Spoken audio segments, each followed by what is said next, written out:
Hi, ഞാൻ doctor ഭാഗ്യ, Q&B health കെയറിലെ Ayurveda ഡോക്ടറാണ്.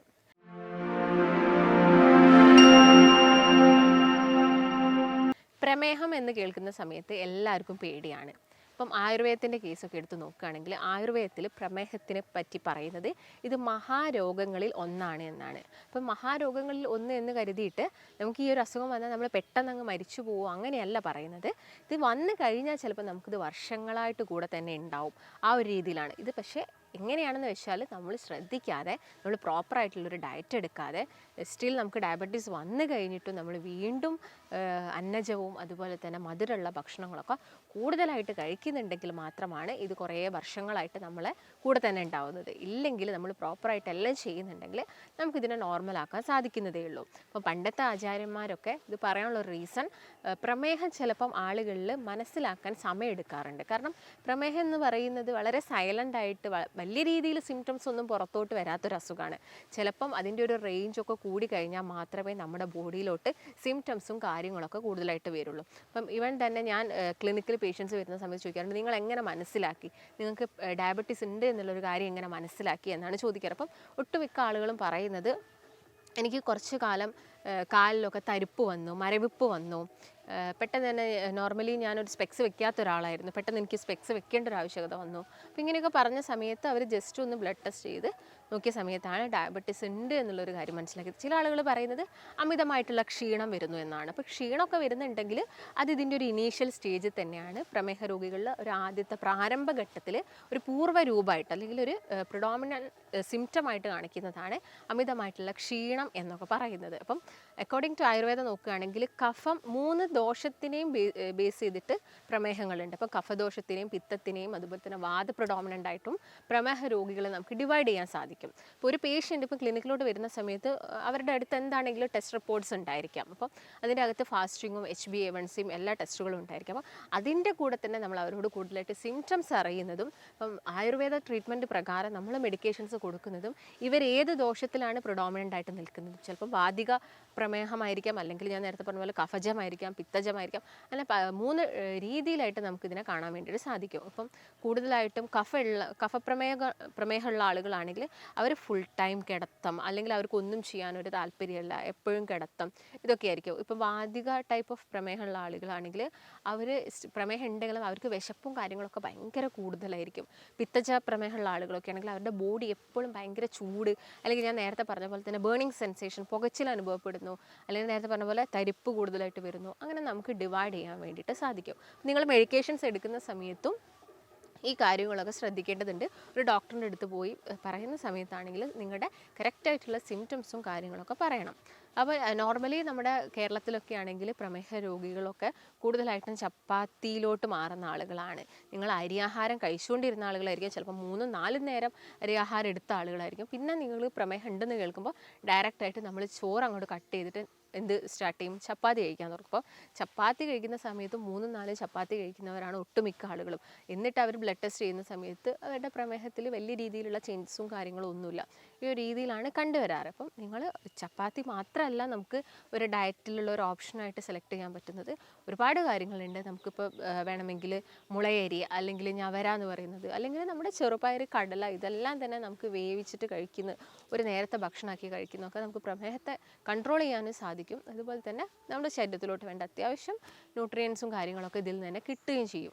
അതുപോലെ തന്നെ നമുക്ക് കഴിക്കാൻ പറ്റുന്ന ഒരു ബെസ്റ്റ് ഓപ്ഷനാണ് ചെറുധാന്യങ്ങൾ. ചെറുധാന്യങ്ങൾ പല രീതിയിൽ പറയാം. നമുക്ക് ചാമയായിട്ടോ തിനയായിട്ടോ, തിന എന്നൊക്കെ പറയുന്ന സമയത്ത് നമ്മൾ കരുതുന്നത് ഇത് പക്ഷികൾ മാത്രം കഴിക്കേണ്ട ഒരു ഫുഡ് ഐറ്റം ആണ് എന്നുള്ള രീതിയിലാണ്. പക്ഷെ ഒരിക്കലല്ല, അത് നമുക്കും അത് കുക്ക് ചെയ്ത് കഴിക്കാവുന്നതാണ്. പ്രോപ്പറായിട്ടുള്ള രീതിയിൽ കുക്ക് ചെയ്ത് കഴിക്കുകയാണെങ്കിൽ യാതൊരു രീതിയിലുള്ള പ്രശ്നങ്ങളും ഉണ്ടാകുന്നില്ല. ചില ആളുകൾക്ക് ഗ്ലൂട്ടൻ അലർജി പോലുള്ള ആളുകൾക്ക് ഇതിനകത്തുള്ള ചില ചെറുധാന്യങ്ങൾ അലർജി ആയിട്ട് മാറാറുണ്ട്. അപ്പം ജസ്റ്റ് നിങ്ങൾക്ക് തൈറോയ്ഡ് പേഷ്യൻ്റ് ആണോ, അല്ലെങ്കിൽ മറ്റെന്തെങ്കിലും ബുദ്ധിമുട്ടുകളുണ്ടോ, റുമറ്റോയ്ഡ് പോലെയുള്ള കണ്ടീഷൻസ് ഉണ്ടോ എന്നുള്ള കാര്യമൊക്കെ നോക്കുക.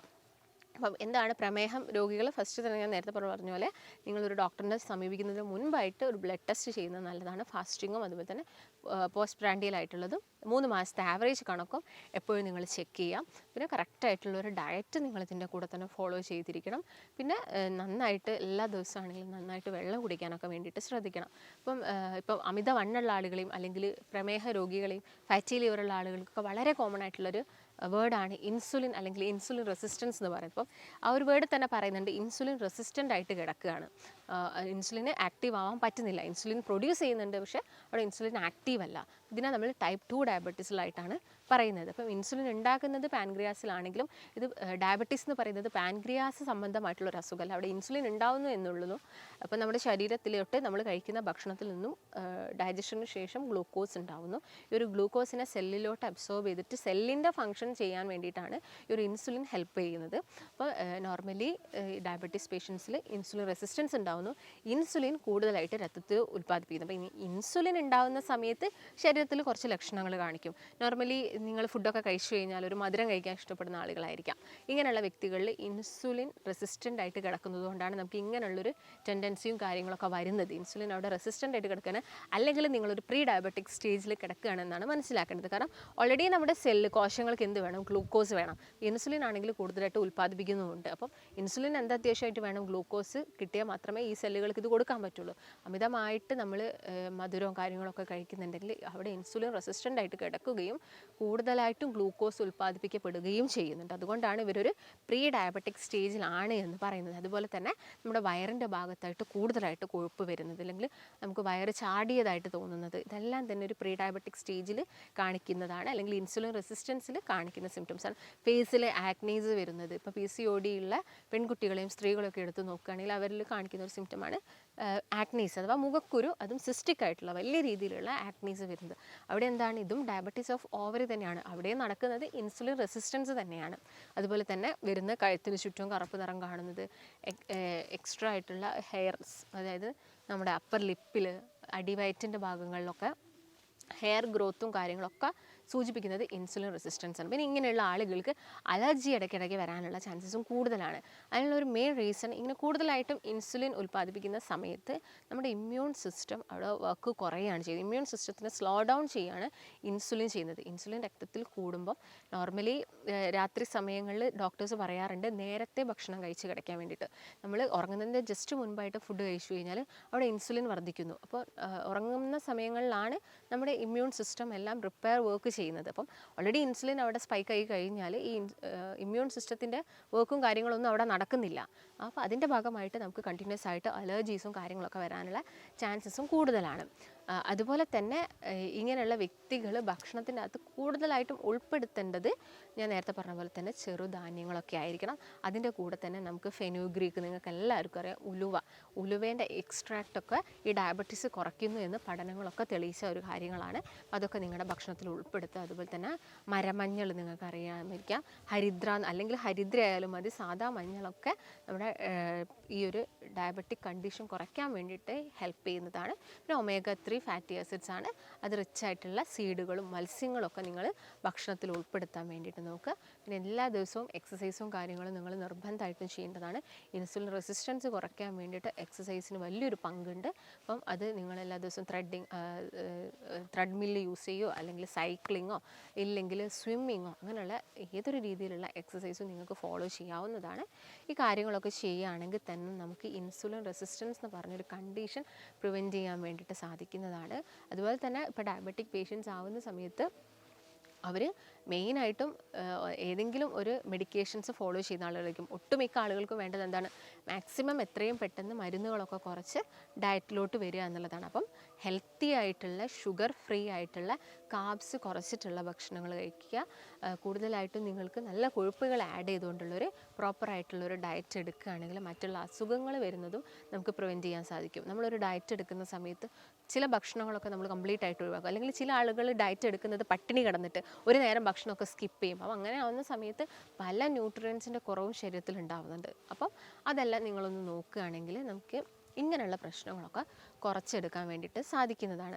ഞാൻ നേരത്തെ പറഞ്ഞ പോലെ തന്നെ ഡയബറ്റീസ് വരുന്ന സമയത്ത് കാണിക്കുന്ന കോംപ്ലിക്കേഷനുകളാണ് ഒന്ന്, നമുക്ക് കണ്ണിന് വരുന്ന റെറ്റിനോപ്പതി, അതുപോലെ തന്നെ ഞരമ്പുകൾക്കാണെങ്കിലും ന്യൂറോപ്പതി എന്ന് പറയും. അതുപോലെ തന്നെ കിഡ്നിക്ക് പ്രശ്നം വരാറുണ്ട്, നെഫ്രോപ്പതി. അതുപോലെ തന്നെ ഇൻസുലിൻ റെസിസ്റ്റൻസ് ഉള്ള സമയത്ത് ആളുകളിൽ ട്രൈഗ്ലിസറൈഡ് എന്ന് പറഞ്ഞൊരു ചീത്ത കൊളസ്ട്രോൾ കൂടുതലായിട്ടും കണ്ടുവരാറുണ്ട് രക്തത്തിനകത്ത്. അത് കൂടുതലായിട്ടും പ്രൊഡ്യൂസ് ചെയ്യപ്പെടുന്നു. അതുപോലെ തന്നെ യൂറിക് ആസിഡ് രക്തത്തിൽ കൂടുതലായിട്ട് പ്രൊഡ്യൂസ് ചെയ്യുന്നു. അവിടെ കിഡ്നിയുടെ ഫങ്ഷൻസ് കുറയുന്ന സമയത്ത് ഇത് അരിക്കുന്ന ആ ഒരു പ്രൊസീജിയർ പ്രൊസീജിയർ കുറയുന്നതിൻ്റെ ഭാഗമായിട്ട് യൂറിക് ആസിഡ് കൂടുതലായിട്ടും നിൽക്കാറുണ്ട്. അപ്പം ഇങ്ങനെയുള്ള കാര്യങ്ങളൊക്കെ മെയിനായിട്ട് നിങ്ങൾ ശ്രദ്ധിക്കുക.